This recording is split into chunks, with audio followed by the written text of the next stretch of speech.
The CIA and Saudi Arabia, the Bushes and the bin Ladens. Did their connections cause America to turn a blind eye to terrorism? There is a hidden agenda at the very highest levels of our government. The sad thing here is that thousands of Americans had to die needlessly. How can it be that the former President of the United States and the current President of the United States have business dealings with characters that need to be investigated? In the 8 weeks since the attacks, over 1,000 suspects and potential witnesses have been detained. Yet days after the hijackers took off from Boston aiming for the Twin Towers, a special charter flight out of the same airport whisked 11 members of Osama bin Laden's family off to Saudi Arabia. That did not concern the White House. Their official line is the bin Ladens are above suspicion, apart from Osama, the black sheep, who they say hijacked the family name.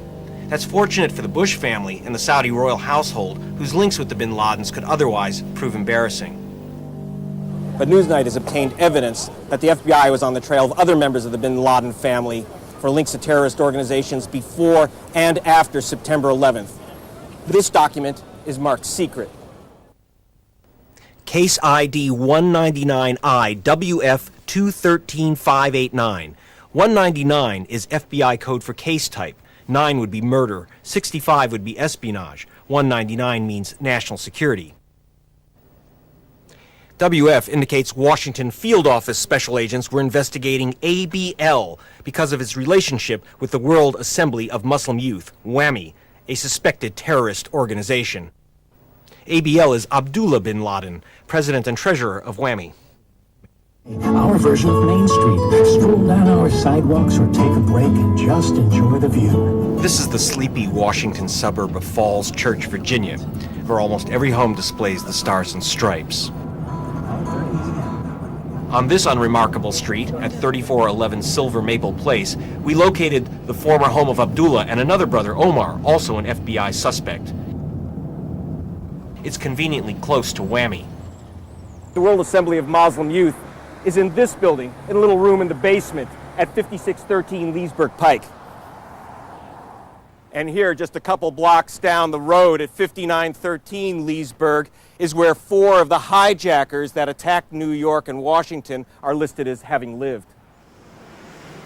The U.S. Treasury has not frozen WAMI's assets, and when we talked to them, they insisted they are a charity. Yet, just weeks ago, Pakistan expelled WAMI operatives, and India claimed that WAMI was funding an organization linked to bombings in Kashmir. And the Philippines military has accused WAMI of funding Muslim insurgency. The FBI did look into WAMI, but for some reason, agents were pulled off the trail. The FBI wanted to investigate these guys. This is not something that they didn't want to do. They wanted to. They weren't permitted to. The secret file fell into the hands of national security expert Joe Trento. The Washington Spook Tracker has been looking into the FBI's allegations about WAMI. They've had connections to Osama bin Laden's people. They've had connections to Muslim cultural and financial aid groups that have terrorist connections. And they fit the pattern of groups that the Saudi royal family and Saudi community of princes, the 20,000 princes, have funded who've engaged in terrorist activity. Now, do I know that WAMI has done anything that's illegal? No, I don't know that. Do I know that as far back as 1996, the FBI was very concerned about this organization? I do. Newsnight has uncovered a long history of shadowy connections between the State Department, the CIA, and the Saudis. The former head of the American Visa Bureau in Jeddah is Michael Springman. In Saudi Arabia, I was repeatedly ordered by high-level State Department officials to issue visas to unqualified applicants. These were essentially people with no ties either to Saudi Arabia or to their home country. I complained bitterly at the time there. I returned to the United States. I complained to the State Department here, to the General Accounting Office, to the Bureau of Diplomatic Security, and to the Inspector General's office. I was met with silence. I, George Herbert Walker Bush. By now, Bush Sr., once CIA director, was in the White House. Springman was shocked to find this wasn't visa fraud. Rather, State and CIA were playing the great game. What I was protesting was in reality an effort to bring recruits rounded up by Osama bin Laden to the United States for terrorist training by the CIA. They would then be returned to Afghanistan to fight against the then Soviet Union. The attack on the World Trade Center in 1993 did not shake the State Department's faith in the Saudis, nor did the attack on the American barracks at Khobar Towers in Saudi Arabia 3 years later, in which 19 Americans died. FBI agents began to feel their investigation was being obstructed. Would you be surprised to find out that FBI agents are a bit frustrated that they can't be looking into some Saudi connections? I would never be surprised with that. They're cut off at the hip sometimes by supervisors who are given shots that are being called from Washington at the highest levels. I showed lawyer Michael Wiles our FBI documents.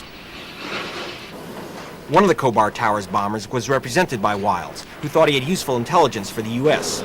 He also represents a Saudi diplomat who defected to the USA with 14,000 documents, which Wiles claims implicates Saudi citizens in financing terrorism and more. Wiles met with FBI men who told him they were not permitted to read all the documents.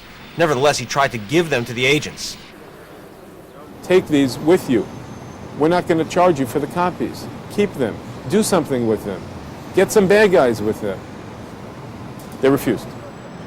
In the Hall of Mirrors, that is the U.S. intelligence community, Wiles, a former U.S. federal attorney, said the FBI field agents wanted the documents, but they were told to see no evil. You see a difference between the rank-and-file counterintelligence agent, who are regarded by some as the motor pool of the FBI who drive following diplomats, and the people who are getting the shots called at the highest levels of our government, who have a different agenda, if you would. It's unconscionable. State wanted to keep the pro-American Saudi royal family in control of the world's biggest oil spigot, even at the price of turning a blind eye to any terrorist connection, so long as America was safe. In recent years, CIA operatives had other reasons for not exposing Saudi-backed suspects. If you recruited somebody who's a member of a terrorist organization, who happens to make his way here to the United States, and even though if you're not in touch with that person anymore, but you've used him in the past, it would be very unseemly if he were to be arrested by the FBI and word got back that he had once been on the payroll of the CIA. What we're talking about is blowback. What we're talking about is embarrassing, career-destroying blowback for intelligence officials. Does the Bush family also have to worry about political blowback? The younger Bush made his first million 20 years ago with an oil company partly funded by Salim bin Laden's chief U.S. representative. Young George also received fees as director of a subsidiary of Carlyle Corporation, a little-known private company which has in just a few years of its founding become one of America's biggest defense contractors. His father, Bush Sr., is also a paid advisor, and what became embarrassing was the revelation that the bin Ladens held a stake in Carlyle, sold just after September 11. You have a key relationship between the Saudis and the former president of the United States, who happens to be the father of the current president of the United States. And you have all sorts of questions about where does policy begin and where does good business and good profits for the company, Carlyle, end. I received a telephone call from a high-placed member of a U.S. intelligence agency. And he tells me that while there have always been constraints on investigating Saudis, under George Bush, it's gotten much worse. After the elections, the agencies were told to back off investigating the bin Ladens and Saudi royals, and that angered agents. I am told that since September 11th, the policy has been reversed. FBI headquarters told us they could not comment on our findings. A spokesman said there are lots of things that only the intelligence community knows and that no one else ought to know.